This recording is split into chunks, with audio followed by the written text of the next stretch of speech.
November is coming for you and this administration. Are U.S. troops stationed in Jordan? It's not even a trick question. Unpopular and unauthorized war abroad is a higher priority to this administration than their ability to feed their families. You stated that Iran's military had been, quote, destroyed and, quote, made combat ineffective. Was that an accurate statement? Iran's ability to challenge the United States of America at the level at which we're capable of. That's not what I asked you, Mr. Secretary. You said on day 14, Iran's military had been, quote, destroyed and, quote, made combat ineffective. Yes or no? Was that an accurate statement? It's been a tough week for Trump officials facing off with Democrats in Washington. First, you had Secretary Pete Hegseth face off with Senator Ossoff over his previous claims of the US's overwhelming victory in Iran, all while facing more questions on new attacks from the seemingly obliterated Iranian army. Epic fury decimated Iran's military and rendered it combat ineffective for years to come. Iran's Navy is at the bottom of the sea. They would try to impose their will on the waterways in ways that the world would not like. Call it a toll, call it a fee, call it an exchange, call it control. They would do something that they would try to hold it at issue. So just to review, you will not answer whether your statement made on the 14th day of the war that Iran's military had been, quote, destroyed and made combat ineffective was a truthful statement to the American people as you sit here and ask for tens of billions more for the conflict. Senator's time has had a historic and effective military campaign against the largest state sponsor of terrorism. Won't answer the question. Senator Peters is wrecking. And today, another fight erupted on Capitol Hill as U.S. Ambassador Mike Waltz reported a wounded troop count that enraged Representative Ted Lieu of California. You should be shameful. You don't know basic facts. You should resign. You don't even care about the number of U.S. troops that were wounded. You did not know how many U.S. troops were wounded. You gave false information to Congress. Waltz faced questions about fatalities linked to daily strikes in Iran during a House Committee on Foreign Affairs hearing. And when asked about the number of casualties, it appears that Waltz was lowballing the situation or playing dumb, one or the other, which led to quite the back and forth. I'm here as the UN ambassador, but I'm happy to refer you to Pete Hegseth, Secretary Hegseth's testimony yesterday. Of course, we still have. In your opening statement, you bragged about doing a Security Council resolution on Iran. So yes, Iran is in your job responsibility. Focus on it. And focus on the troops that have been wounded and killed. Do not be so callous with the safety and lives of American troops. I'm going to ask you again: Are U.S. troops currently stationed? Are U.S. troops currently stationed in Jordan? Are U.S. troops currently stationed in Jordan? Try to get reelected. I will. You should try. November is coming for you and this administration. Are U.S. troops stationed in Jordan? It's not even a trick question. Are they? Of course they are. Okay. With a great ally. And if Donald Trump doesn't trust the Jordanians to protect U.S. troops, do you trust them? Who are we going to have protect U.S. troops? They are exposed right now in the Middle East. Repeatedly being exposed to Iranian missiles, when they died and missile strikes and drones. You don't even know how many U.S. troops were wounded in this Iran war. Shame on you for not even know basic facts. You are the U.S. ambassador, and you don't even know how many U.S. troops were wounded in the Iran war. You got that wrong. The Trump administration would like Congress to continue supporting its war with Iran. It would like billions more dollars and lawmakers to just shut up and trust its strategy. But it becomes a tall task considering the administration continues to move the goalpost regarding the objective with the war.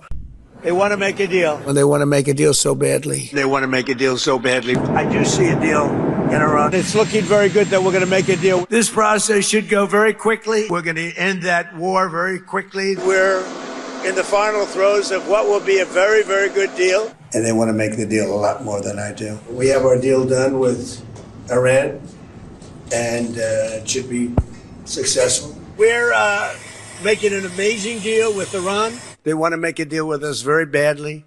They're dying to make a deal. They're giving us a lot. They want to make a deal so badly. This comes just days after the New York Times reported that the Pentagon had not initially disclosed dozens of injuries suffered by American troops during repeated Iranian attacks on US positions in Jordan, which, by the way, it's evident that the president read this report, considering he's now posting things like this on the regular. Well, speaking of the sort of messaging that we're getting from the White House, from the Pentagon on this, the New York Times has been reporting that the Pentagon failed to disclose dozens of injuries sustained by service members throughout the course of this war. And Central Command is not required to release information, but you know, the American public has been angry about this war. People want transparency. They, of course, want it to come to an end. And while there may be an argument to be made here that you don't want your enemy to know the sort of full extent of the damage that they've done at these different bases in the region, does the American public deserve to know more about what has happened to our service members and what we've essentially done to ourselves in the course of this war with Iran? Unequivocally, yes, Antonia. The American people deserve to know a lot more about how this war got started and how it's been prosecuted.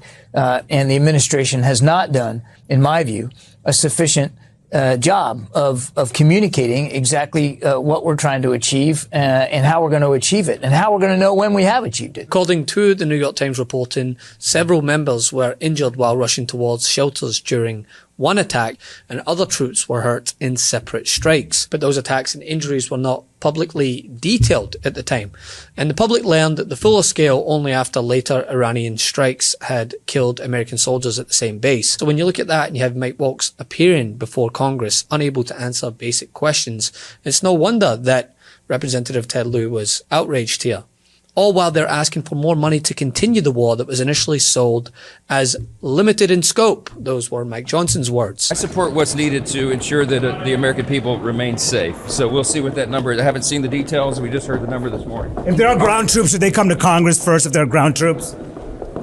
Again, all the details matter. If we're completing the mission and it's a limited scope, then it was already cost billions of dollars, and the administration is seeking nearly $90 billion more. I mean, those are not obscure numbers buried in a classified annex. They are the core measurements of the policy that Waltz was defending. Ted Lieu's point was not merely that Waltz failed a pop quiz or something. It's that officials, including him, can't credibly ask Congress to continue to support this war while remaining ignorant or evasive, to say the least, about the price being paid by American troops and the American people here at home. Mr. President, there are no signs that Iran is ready to stop fighting. So what is the plan? Is the plan to just keep bombing until how would you know if there are no signs? What, you know something that I don't know? Well, they continue to attack our allies. Yeah, but you don't know what the dialogue is behind the scenes, that they want to meet desperately to try and end it because they're getting decimated. You don't get that when you listen to your fake station, but you don't know. You don't know anything. So talks are you know still something possible, that I don't likely? know. You know something I don't know. Well, tell us. I will tell you. They want to desperately meet, and until they're ready to meet in a meaningful way, we have no interest in even. But in this administration, competence falls secondary to loyalty, as we know. That's why Hegseth, instead of answering to the real pertinent questions Americans have on this ongoing war, he just resorts to hyperbole, talking about Trump derangement syndrome when he himself has been called into question for downplaying the consequences of this war. A tactical operations center that was fortified, but these are powerful weapons. What fortifications existed there? I mean, I would put it in the none category from a drone defense capability. None. There were no fortifications. None. What you're describing could be very painful for a lot of the families of the fallen heroes, for a lot of the families of the injured. I'm very sad for their loss, and it's something I'll carry with me for the rest of my life. But I'm also immensely proud of them and their sacrifice, and the family should be too. But it all starts at the top, right? With the president, the man that thinks this war is popular, and when he's pressed on answers regarding an incident like the bombing of an Iranian school that left hundreds of school children dead, he expects the American people to just swallow the ever so specific and empathy-filled answer of missiles were flying everywhere. We may never know.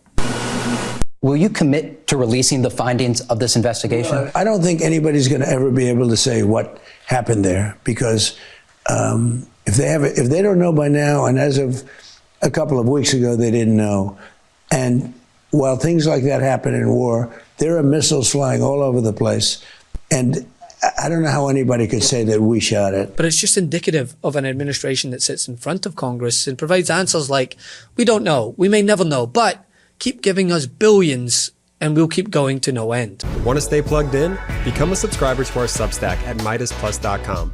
You'll get daily recaps from Ron Filipkowski, ad-free episodes of our podcast, and more exclusive content only available at MeidasPlus.com.